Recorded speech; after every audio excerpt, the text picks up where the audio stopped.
मैं ले लूं दीदी। हाँ लीजिए।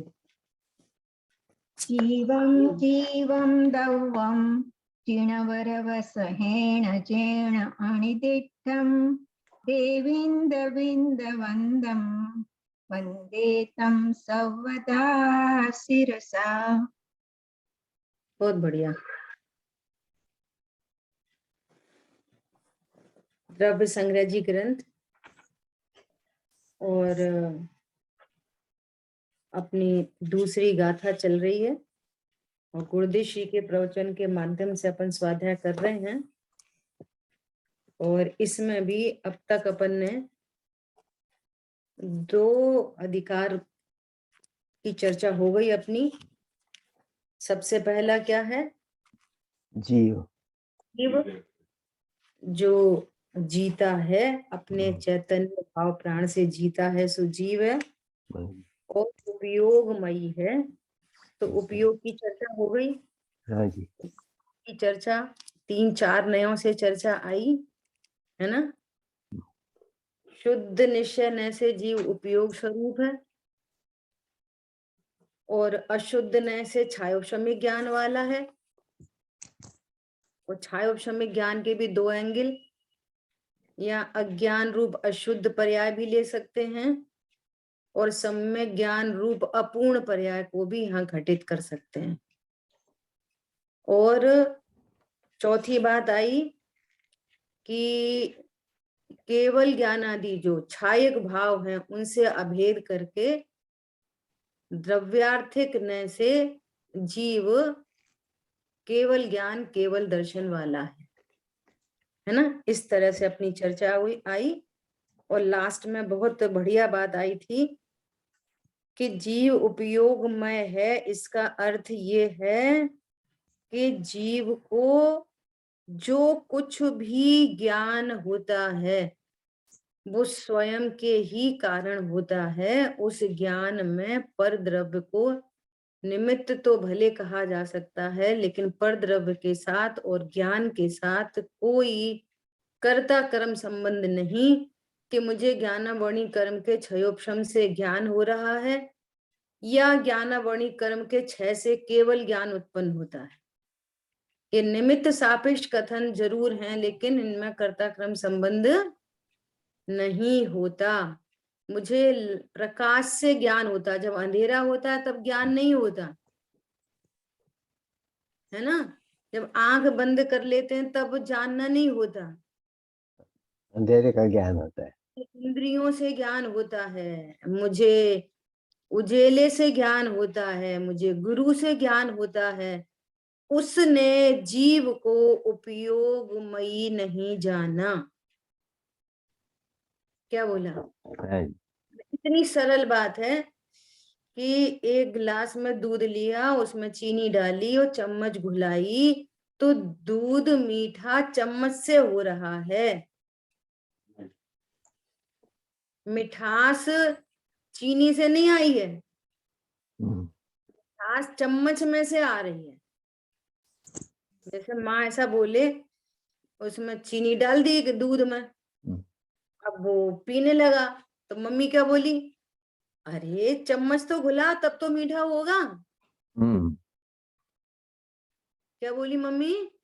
चम्मच से चम्मच तो घुला तब तो मीठा होगा। तो वो ये समझ गया कि चम्मच घुलाने से मीठा होता है। इसका अर्थ है कि उसने चीनी मिठासमयी होती है ऐसा नहीं जाना।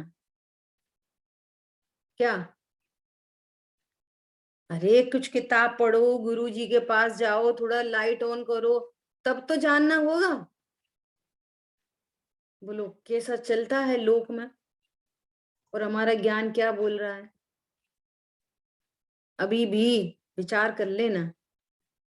पुण्य पाप अधिकार में इतनी गजब की गाथाएं हैं, इतनी गजब की गाथाएं, कल्पना नहीं कर सकते। बोलो समझ आ रही है बात? ओहो, जीव वही है, जीव ज्ञान स्वरूप है। ज्ञान की पर्याय में जो कुछ भी ज्ञेयकार बनते हैं वो ज्ञान के कारण से बनते हैं। वो ज्ञान अपने ज्ञेयकार को स्वयं बनाता है। उसमें पर का कुछ भी नहीं है। कि साहब निमित्त तो है, निमित्त हाँ निमित्त है ना, इसी बात है। इसलिए कह रहे हैं कि जो ऐसा जानता है कि मुझे पर निमित्त से ज्ञान होता है, उसने जीव उपयोगमयी है ऐसा नहीं जाना। निमित्त कह को रहे हैं? करता जान लिया। फिर तुम्हारे वो ज्ञान का क्या होएगा, ज्ञान गुण का क्या होएगा, ज्ञान की पर्याय का क्या होगा? ज्ञान की ज्ञान का काम है ना जानने का, तो जानन बना ज्ञान में हो रहा है। हम समझ रहे हैं पर से जान रहे हैं, हम इंद्रियों से जान रहे हैं, प्रकाश से जान रहे हैं, है ना। ये एग्जाम्पल बहुत सही है कि भैया चीनी चम्मच तो हिलाओ तब तो मीठा होगा। तो उसने चीनी मिठासमयी होती है ऐसा नहीं जाना। चीनी तो डाली है परंतु चम्मच हिलाने से मीठा हुआ। क्या बोला, है ना ऐसा।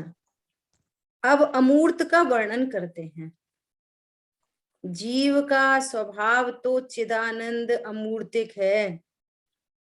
व्यवहारने से मूर्त कर्मों के अधीन होने से स्पर्श रस गंध वर्ण वाला मूर्त पदार्थ संयुक्त है, इसलिए मूर्त है, इसलिए मूर्त कहते हैं। जीव कैसा है, अमूर्तिक, और मूर्त कर्मों के अधीन होने से जीव ने मैं अमूर्तिक हूं, असंख्यात प्रदेशी हूं, ज्ञानादि गुणों का धारी हूं, ऐसा अपने को नहीं जाना, तो अज्ञानता उत्पन्न हुई और फिर राग द्वेष उत्पन्न हुए। मैं गोरा हूं तो राग और मैं काला हूं तो द्वेष। क्या, मैं गोरा हूं तो उस गोरे रंग से मैं तो अमूर्तिक हूं, मैं गोरा काला तो नहीं हूं, है ना। तो राग द्वेष उत्पन्न हुए और राग द्वेष उत्पन्न होने पर कर्म का संचय हुआ। अब ये कर्म का उदय आने के कारण ये बार बार किन्हीं किन्हीं शरीर का संयोग बन रहा है। कर्म के अधीन पने से कर्म का संयोग बन रहा है और संयोग बनने के कारण शरीर की प्राप्ति हो रही है।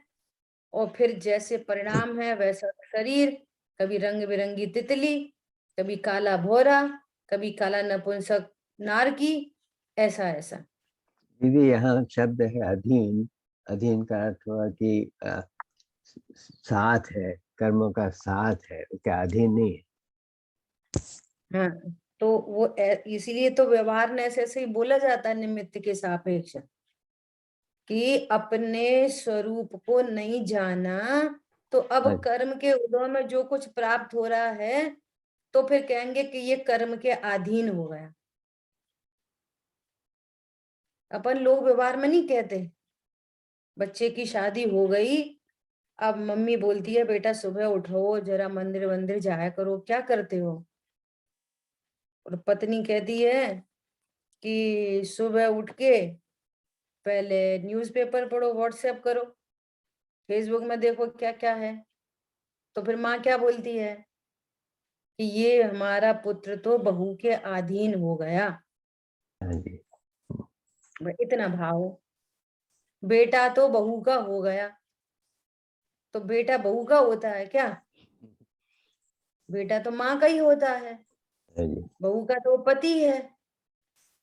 परंतु इसका क्या भाव निकला कि माँ की आज्ञा में नहीं रहता तो समझ लो बहू का हो गया। बस इतनी बात हाँ जी। है ना। अपने स्वरूप को नहीं जानता तो मूर्त कर्मों के अधीन होने से उसको स्पर्श रस गंध वर्ण वाला मूर्त पदार्थ संयुक्त है, शरीर से संयुक्त है, तो इसलिए मूर्त कहते हैं। नहीं कह रहे, देखो क्या बोलते हैं, नार की जीव कैसे होते हैं, नार की जीव अमूर्तिक होते हैं। फिर क्या बोलते हैं, नार की जीव काले होते हैं, नपुंसक होते हैं। आ गई ना बात उधर से। हाँ जी। ऐसा। तो काला नपुंसक क्यों बोल रहे हैं? क्योंकि शरीर। कर्म के अधीन होने से उनको वैसा शरीर संयोग में प्राप्त हुआ है। हाँ जी। तो संयोग में शरीर की प्राप्ति होने के कारण जीव को ही कह रहे हैं काला नपुंसक। जीव तो अमूर्तिक है। समझ आई बात? हाँ जी जी। बोलो। अब जैसे अनंत भगवान है, वहां तो कोई राग द्वेष नहीं है ना, न कर्म का कोई अधीन बना है। लेकिन अभी भी चूंकि आघाती कर्म के अधीन बने के कारण अभी भी कर्म के आघाती कर्म मौजूद हैं, तो अपन कह रहे हैं कि अनंत भगवान कैसे होते हैं? तो कहेंगे परम औदारिक शरीर वाले। उनका शरीर कैसा है? स्फटिक मणि की भांति, एकदम स्वच्छ शरीर। इतनी इतनी वो है उनमें कि दसों दिशाओं को इतनी शाइनिंग, सूर्य कुछ भी नहीं लगते, सूर्य फीके पड़ जाते हैं। वो सिद्ध भगवान को बोल सकते हैं ऐसा? नहीं नहीं बोल।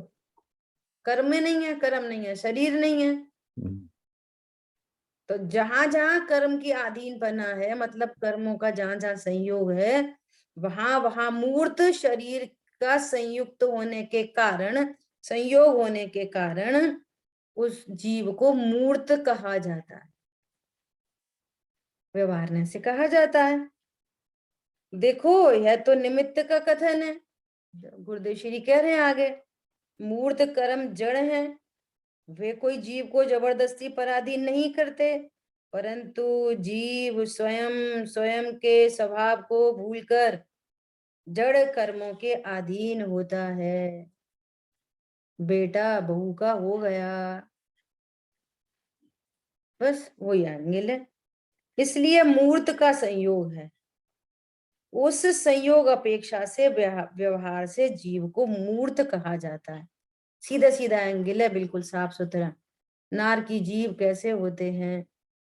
जीव तो अमूर्तिक होते हैं, परंतु कर्म के अधीन बने से वहां जो काला शरीर मिला है, तो कहेंगे नार की जीव काले होते हैं, वक्री एक शरीर वाले होते हैं, है ना? ऐसा कर्म मुझे हैरान करते हैं, ऐसी उल्टी मान्यता करके स्वयं मूर्त कर्मों के अधीन होता है। इस अपेक्षा से आत्मा को व्यवहार से मूर्त कहा है। पर कोई आत्मा अमूर्तिक मिट कर मूर्त नहीं हो सकता। यद्यपि जड़ कर्म निमित्त है, वह मूर्त है, इसलिए उस निमित्त की अपेक्षा से जीव को व्यवहार से मूर्त कहा है। तथापि जीव स्वयं के यथार्थ स्वभाव से तो त्रिकाल अमूर्त है, इंद्रियों से जानने योग्य नहीं। पुद्गल इंद्रियां द्रव्य इंद्रियों से तो अगोचर है। देखो सुनो, बहुत गजब की बात आ रही है। भगवान आत्मा इंद्रियों से तो जाना ही नहीं जा सकता, इंद्रियातीत है, इंद्रियों से तो अगोचर है, परंतु ये खंड खंड ज्ञान से भी जानने में नहीं आता। कितनी गजब की बात है। भावेंद्रिय खंड खंड ज्ञान रूप भावेंद्रियों से भी अगोचर है। बोलो, भावेंद्रिय से भी जानने में नहीं आता। फिर जीव तो शुद्ध बुद्ध एक रूप चिदानंद भगवान है, शुद्ध चैतन्य स्वभावी होने से अमूर्त है, ऐसा जीव आदरणीय है। कितने विशेषण दे रहे हैं। जीव तो शुद्ध बुद्ध एक रूप चिदानंद भगवान है, शुद्ध चैतन्य स्वभावी होने से अमूर्त है, ये जीव का वास्तविक स्वरूप है। लेकिन अभी संयोगी कथन करना पड़े, अभी पूछेंगे मोर कैसा होता है, तो कहेंगे मोर अमूर्तिक होता है ना? शेर कैसा होता है, तो कहेंगे शेर अमूर्तिक होता है, शेर तो जीव है, अमूर्तिक होता है। नहीं चलेगा। हाँ, तो इसलिए शरीर सापेक्ष व्यवहार से जीव को ऐसा मूर्त की एंगल से कहा जाता है। अब कोई फालतू में नहीं कहा जाता, ये भी एक व्यवहार ने कोई ऐसा सर्वथा झूठा नहीं होता, वो उस अपेक्षा को रिप्रेजेंट करता, उसमें से वो जिसको वो बता रहा है, जिसको इंडिकेट कर रहा है, वो उसको समझना पड़ता है कि भैया ये जीव मोर क्यों है, अमूर्तिक होने पर भी ऐसा रंग बिरंगा क्यों है, क्यों कहना पड़ रहा है इसको, क्यों शरीर मिल गया फालतू में रंग बिरंगा, कि भैया रंग बिरंगे परिणाम से रंग बिरंगा शरीर मिल गया। क्या बोला? छल कपट मायाचारी के परिणाम, तीव्रता छल कपट की, कभी झूठ बोले, कभी सच बोले, कभी ऐसा कहे, कभी ऐसा कहे, इन भावों के फल में कर्म बनते हैं, और कर्म के उदय में फिर वैसा नाम कर्म उसने खुद बांधा है, और उस नाम कर्म के फल में उसको ऐसा शरीर मिला है, तब उस जीव को हम नार की बोलते हैं। समझ में आ रही है? कोई नार की शरीर ऐसे ही नहीं मिल गया, हाँ जी। उसी जीव के परिणामों का फल है। समझ आ रही है बात? किसी को भी कुछ भी नहीं बोला जाता, जिस घड़े में पानी भरा है उसको बोलेंगे पानी का घड़ा, जिस घड़े में पानी नहीं है, घी भरा है, तो फिर उसको पानी घी का का घड़ा नहीं कह सकते व्यवहार से। घी का गढ़ाते हैं। पानी का घड़ा पूरा झूठा है, तो भी इतना सत्य है कि उसमें पानी भरा है, संयोग का ज्ञान करा रहा है। इसके मूर्त पने के परिणाम थे, शुभाशुभ की जड़ता तो दूर, पराया ज्ञान जहां पर की है। वो ज्ञान भी पराया है जो पर लक्ष्य करता है, पर रूप अपने को मानता है। हमारा ज्ञान नहीं है वो पर्याय हमारी नहीं है, वो भावेंद्री हमारी नहीं है, वो खंड खंड ज्ञान हमारा नहीं है। जो ज्ञान मुझे प्रसिद्ध करता हो वो है हमारी पर्याय, सहज जानन जानन जानन जानन स्वभाव, ये है हमारी पर्याय। समझ में आई बात? अद्भुत बात है। बहुत सुंदर जी। मतलब कितना कैसे संबंध बनता है, व्यवहार ने किस तरह से यूज होता है, व्यवहार ने के कथन क्यों किए जाते हैं, निमित्त नैमित्तिक संबंध का भी भली प्रकार से ज्ञान होना बहुत बड़ी बात होती है ना?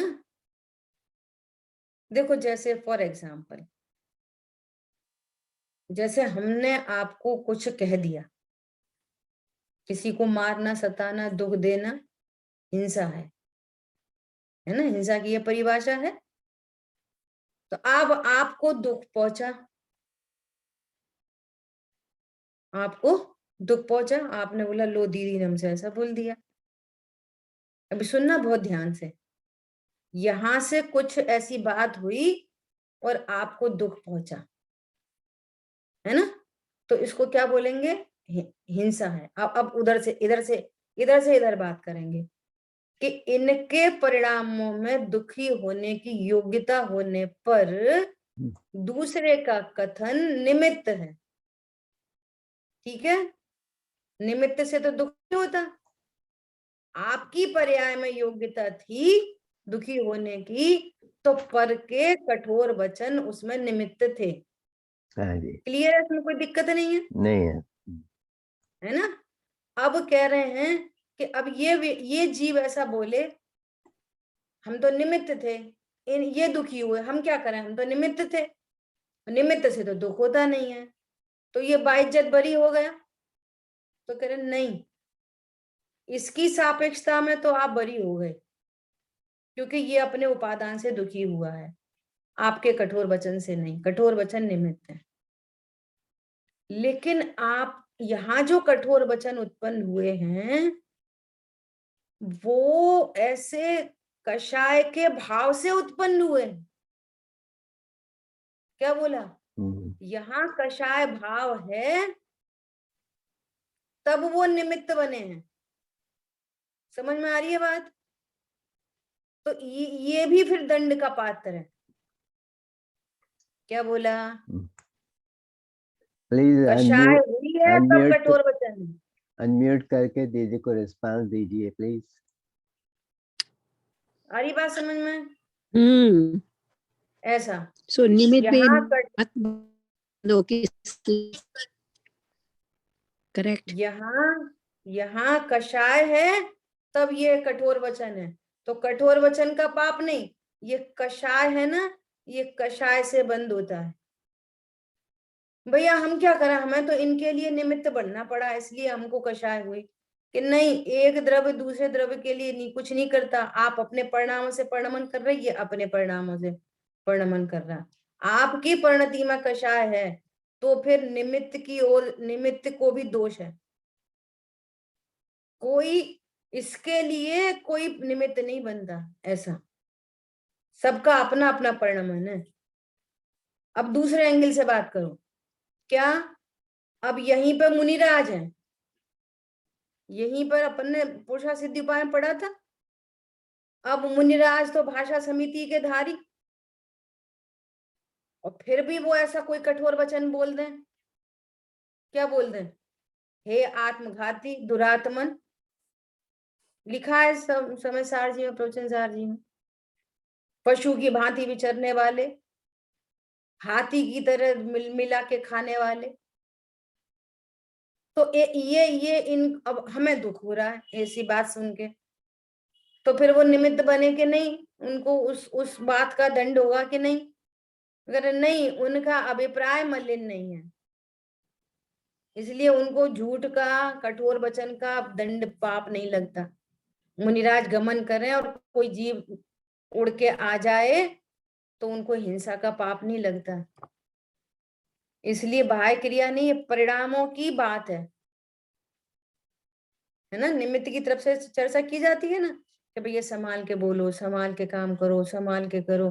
तो कोई बोले हम क्यों संभाल के, भैया अच्छे कपड़े पहनो, किसी के परिणाम नहीं बिगड़े।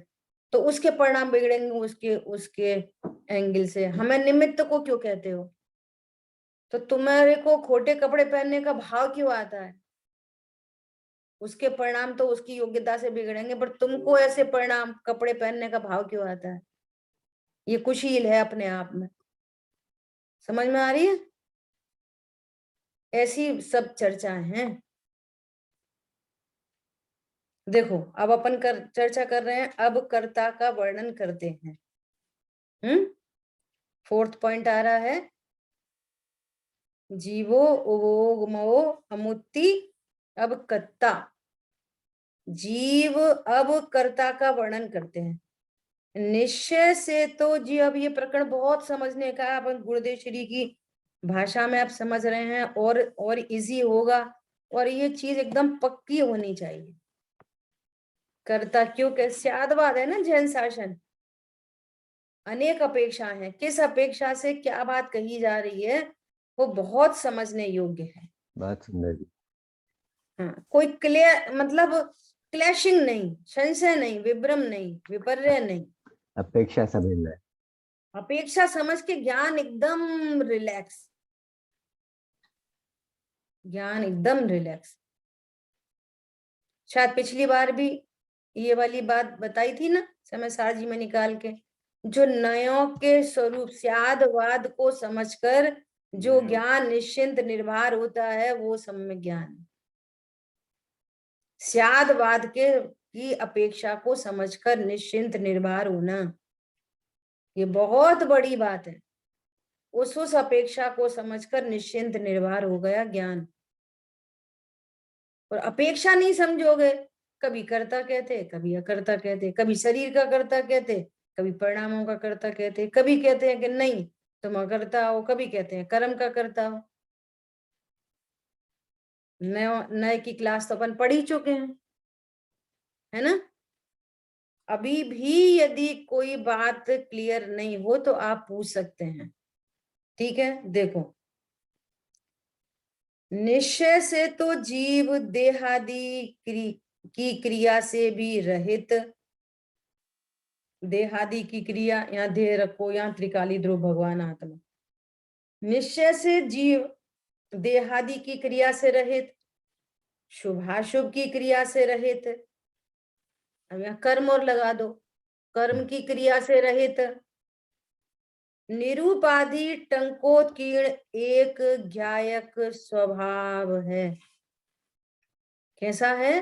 क्या चित क्या परम अप्रता नाथ। ये शुद्ध निश्चय का कथन है। और शुद्ध निश्चय कैसा है?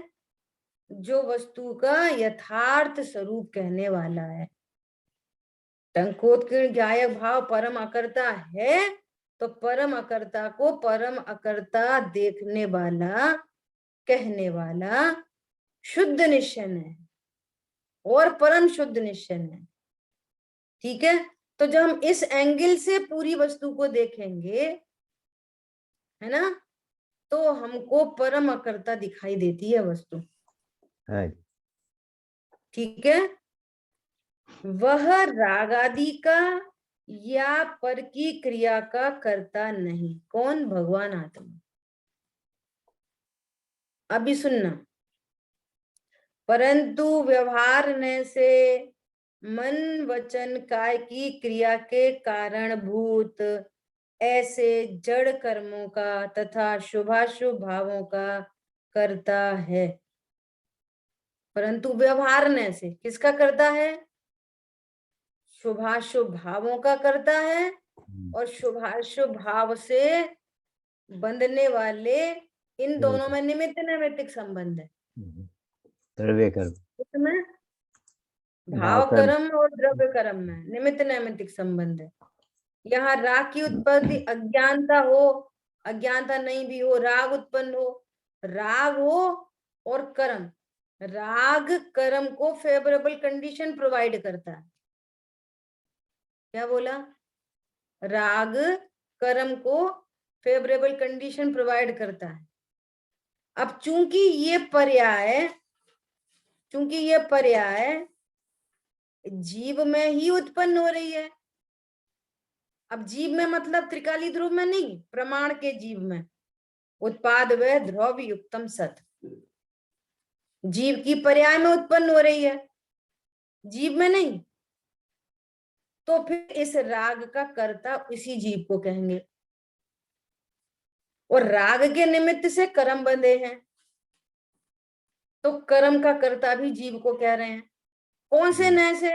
ये भी एक एंगल है देखने का, है ना। तो ये कौन से नय से? ये व्यवहार नय से। पर्टिकुलर कौन से व्यवहार नय से? बोलो, कौन बताएगा? ये सद्बुद्ध व्यवहार नय से, और ये असद्बुद्ध व्यवहार नय से। और कौन से? अनुपचरित असद्बुद्ध व्यवहार नय से, और एक उपचरित है। हाँ, ठीक है। ऐसा तो अभी क्या बोल रहे हैं? ऐसे जड़ कर्मों का तथा शुभाशुभ भावों का करता है। जड़ कर्मों का कर्ता तो उपचार से है। अब ये तो परद्रव्य में उपचार लग गया, और जीव की पर्याय होने से व्यवहार लग गया। समझ में आ रही है? ये भी अपेक्षा होती है कि जो द्रव्य गुण पर्याय से बाहर है ना, उनमें उपचार जाता है, और जो जीव की ही पर्याय है उसमें व्यवहार लगता है। द्रव्य सो निश्चय, पर्याय सो व्यवहार, एक ये भी निश्चय व्यवहार का एंगल है। तो जीव की पर्याय होने से व्यवहार, और शरीर और कर्म परद्रव्य होने से उपचार। तो क्या बोल रहे हैं? जड़ कर्मों का कर्ता तो उपचार से है। ये उपचार भी क्यों आया? क्योंकि आपका राग इसमें निमित्त बना है, किसी और का राग इसमें निमित्त नहीं बना। और ये कर्म भी कोई फालतू में नहीं बंध गए, राग था तो बंधे हैं। कौन समझ में आ रहा है? राग था तो बंधे हैं, किसी और ने नहीं बांधे हैं। इसलिए कहने में आएगा कि जीव ने कर्म बांधे हैं। सो भी वो किसका कथन है? उपचार का कथन है। ठीक है, जड़ कर्मों के बांधने में जीव का भाव निमित्त है, इसलिए उपचार से जड़ कर्मों का कर्ता कहा है। हमें क्यों कहते हो हम तो त्रिकाली ध्रुव हैं, हमें कर्मों का कर्ता क्यों कहते हो? कि त्रिकाली ध्रुव होने पर भी परिणति में राग उत्पन्न हो रहा है ना, राग उत्पन्न हो रहा है तो फिर कर्म को फेवरेबल कंडीशन प्रोवाइड की है आपने, तो फिर ये कहेंगे कि राग तुमने किया और कर्म तुमने बांधे। लेकिन कौन से नए से? व्यवहार नए से, व्यवहार नए से, परमार्थ से, निश्चय नए से। तो ये भगवान आत्मा है, परम करता है।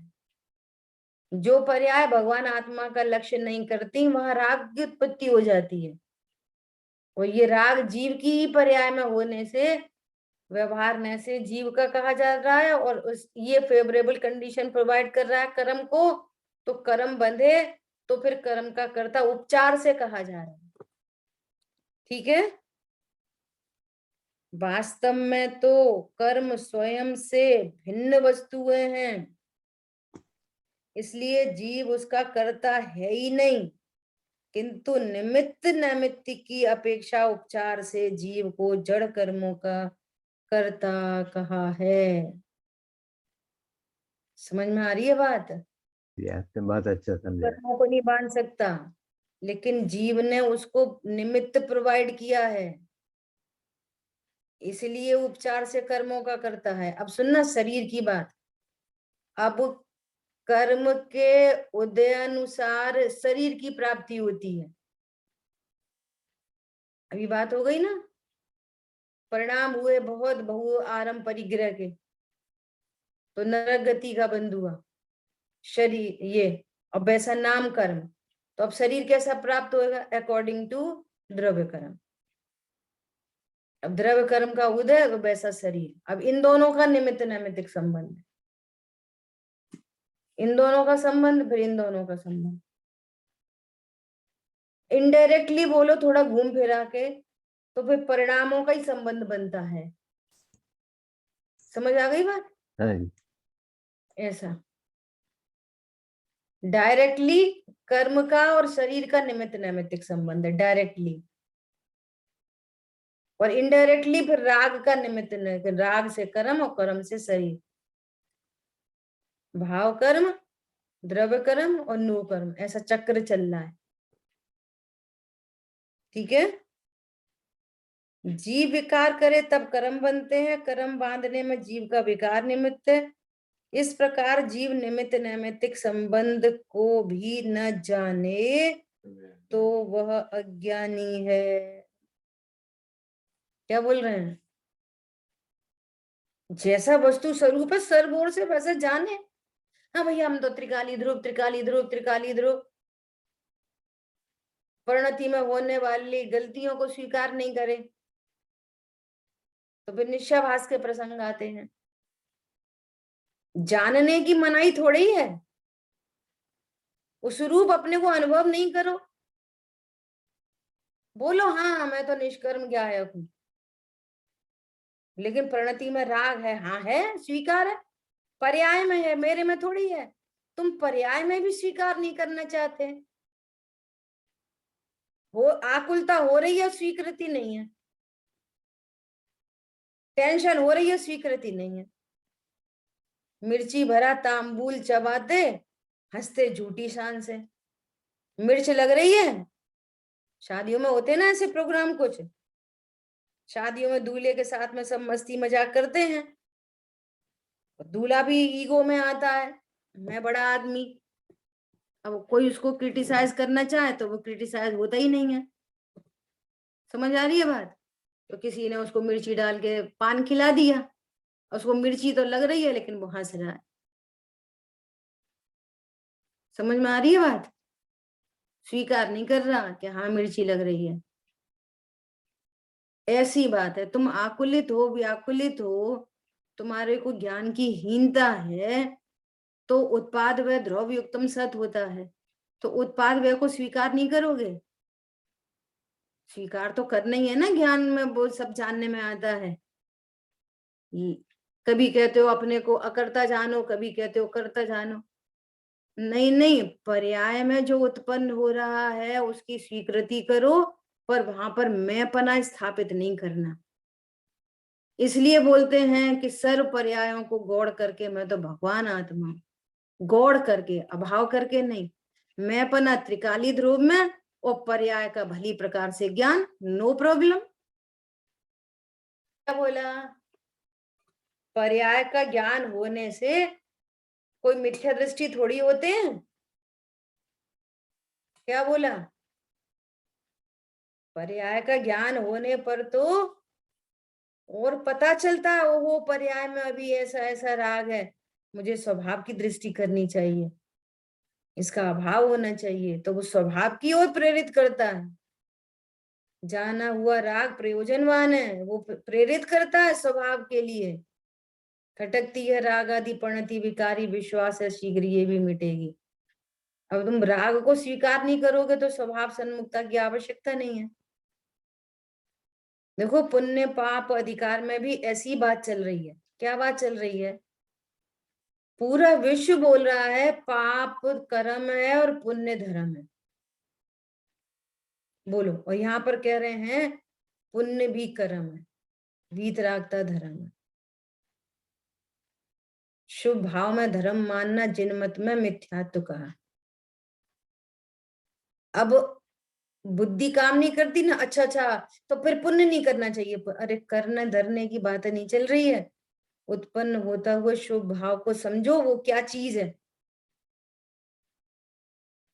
अब यदि वो उत्पन्न होते हुए शुभ परिणाम को यदि आप धर्म मान लोगे तो आपकी धर्म करने की खोज खत्म हो गई।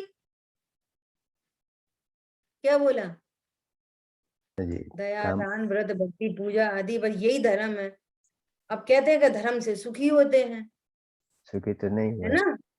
हाँ, तो आप तो ये इसको धर्म मान के सुखी होने की का इंतजार कर रहे हो। समझ आई बात? तो अब वो धर्म जो असली धर्म है उससे वंचित रह गए ना। जब आपको ये पता चले अरे ये भी कर्म है, पुण्य पाप दो कर्म, दोनों कर्म है, धर्म तो कोई डिफरेंट चीज है।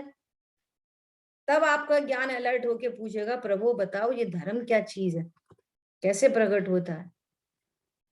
और घरों में भी जो टेंशन है ना वो इसी बात की है। इतना तो धर्म करती, इतना तो धर्म करती, 2-2 मिनट में झगड़ा करते हो। इससे तो हम अच्छे हैं, जो मंदिर नहीं जाते वही अच्छे हैं तुमसे तो, हम्म, है ना? हाँ जी। क्यों कहते हैं लोग ऐसा? इसलिए कहते हैं कि आप तत्व निर्णय नहीं करते, तत्व ज्ञान नहीं करते, और आप शुभ भाव कोई धर्म मान के बैठे हो, तो कषाय का संसर्ग करने से नवीन कषाय उत्पन्न होती है, तो कषाय चलती रहती है, वस्तु स्वरूप का निर्णय नहीं हो पाता। हरी बात समझ में? हाँ जी बात सुंदर।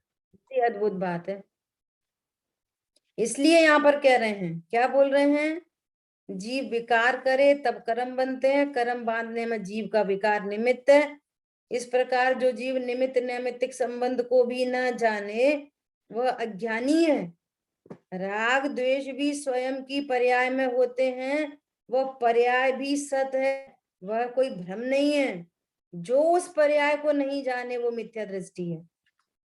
लो, समाचार जी में कहते हैं कि पर्याय दृष्टि मत करो, पर्याय दृष्टि मत करो। यहाँ पे कह रहे हैं कि पर्याय को जानो। पर्याय को जानना पर्याय दृष्टि नहीं होती। पर्याय रूप अपने को अनुभव करना पर्याय दृष्टि है, और पर्याय का ज्ञान होना सम्यक दृष्टि है। वो सम्यक ज्ञानी है। क्या बोल रहे हैं? समझ में आ रही बात? तुम तो कथन में चालू तैयार हो बोलने के लिए। आपकी कितनी पत्नी है? हमारी कहाँ पत्नी पत्नी, विषय भोग के परिणाम है और कह रहे हैं हमारी का पत्नी। विषय भोग की क्रिया चल रही है, हमारी का पत्नी। बोलो, और वहां 96,000 है, वो कहते हैं हाँ हमारी पत्नी, हमारी 96,000 है, नो गेय को प्रॉब्लम। गेय को गेय माना, राग को गेय माना तो ठीक सम्यक है। बोलो, गजब बात है।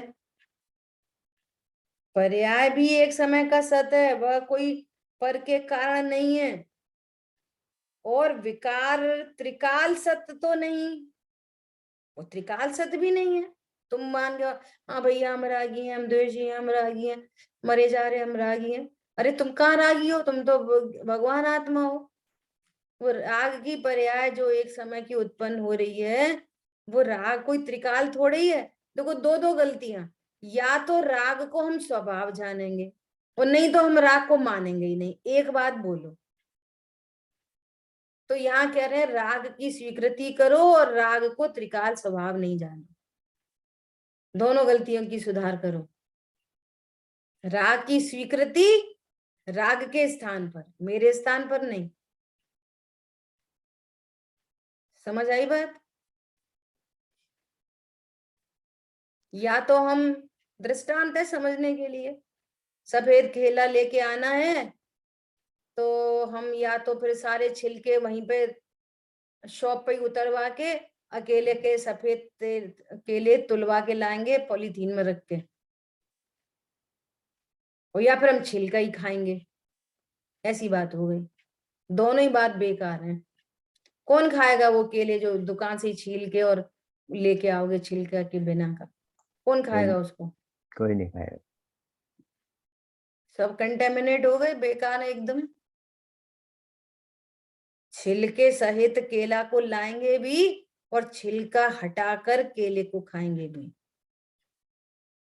समझ में आ रही है? पर्याय की स्वीकृति भी और पर्याय से रहित भगवान आत्मा को भी मैं अपने से स्वीकार करेंगे। इसका नाम स्यादवाद है। ठीक है, क्लियर? विकार त्रिकाल सत्य तो नहीं, परंतु एक समय मात्र पर्याय का सत्य है। द्रव्य गुण वे त्रिकाली सत्य है, पर्याय वह एक समय का समय मात्र सत्य है। इस प्रकार दोनों को जो ज्ञान जाने, उस ज्ञान का झुकाव क्षणिक सत्य से हटकर त्रिकाली सत्य पर ढल जाता है, परंतु विकारी पर्याय जो एक समय मात्र की सत्य है उसको न माने तो ज्ञान ही मिथ्या है। देखो कितने सरल, एकदम इजी, एकदम स्पष्ट और रिटन में है। सो बार बार पढ़ के इसका निर्णय करो। लिखा हुआ है, बार बार विजुअलाइज होता है कैसा स्वरूप कह रहे हैं, कैसा बता रहे हैं। समझ आ गई बात? किसी को कोई प्रॉब्लम, किसी का कोई प्रश्न तो पूछ सकते हैं। बोलो। अनम्यूट करके पूछो। वर्तमान और त्रिकाल दोनों को सतरूप जानता हुआ ज्ञान दोनों सत्य है। उत्पाद व ध्रुव युक्तम सत्य। वर्तमान के ज्ञान को त्रिकाल का आदर हो जाता है, इसका नाम धर्म है। What to do? धर्म करने के लिए क्या करना है? ये धर्म है। ये जगत को पता नहीं है। वो धर्म के नाम पे कुछ करना चाहता है। अब हमने रात में छोड़ दिया, अब हमने दिन में छोड़ दिया, अब हमने आलू भी छोड़ दिए, अब हमने वो छोड़ दिए। बहुत अच्छी बात है, छोड़ दिए तो। इतने मात्र से धर्म तो नहीं होता। धर्म तो द्रव्य गुण पर्याय स्वरूप को जानकर, पर्याय को गौड़ करके भगवान आत्मा में मैं पना स्थापित होने पर जो रत्नत्रय परिणति प्रकट होती हैं, उन परिणतियों का नाम धर्म है। उससे पूर्व वस्तु का निर्णय होता है, वो कारण धर्म है। ये है धर्म चर्चा। ठीक है? नहीं साहब कुछ बताओ, पुण्य पाप की बात बताओ।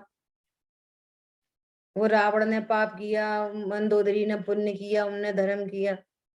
भैया ये कर्म चर्चा है। ये सब क्या है? कर्म चर्चा। और ये है धर्म चर्चा। ठीक है? बहुत अंदर जी। अभी अपना समय हो गया है। विषय बहुत ही अच्छा है ना? आगे आगे ये पूरी बात बहुत स्पष्टता से, सरलता से गुरुदेव श्री भी इसका निरूपण कर रहे हैं, और अपने को बिल्कुल हृदयंगम करना चाहिए। बहुत अच्छा है ना? हाँ जी। जिन्होंने के ज्ञान के सूझे लोकालोक, तो वाणी मस्तक में सदा देत हूँ धो। बोलिए द्वाशांग मई जिनवाणी माता की जय हो। जय जय हो हो। श्री हो जय हो जय जिनेंद्र जय जय जिनेंद्र। हो।